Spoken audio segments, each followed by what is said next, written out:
হবে। আমি বলছি না যে তুমি মালা তিলক করে রাস্তায় রাস্তায় ঘোরো, বর্তমান কলিযুগ, সেটাও পারবে না। কেন? হঠাৎ করে তুমি যদি মালা পড়ো, তিলক করো, দেখবে গোটা পাড়ায় তোমাকে নিয়ে সমালোচনা চলবে। দেখেছিস হারানের বউ আবার ভক্ত সাজলো,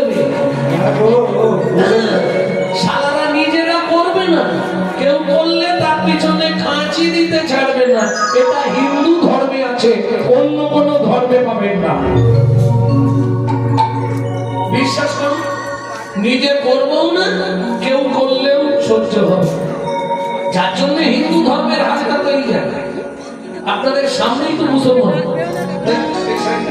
পুরোটাই তো বিরাট মসজিদ, বাপরে বাপ। দেখবেন আজও মুসলমানদের একজনের সঙ্গে একজনের দেখা হলে তারা আল্লাহ দোহাই দিয়ে তবে কথা শুরু করে। আসসালামু আলাইকুম, ওয়া আলাইকুম আসসালাম।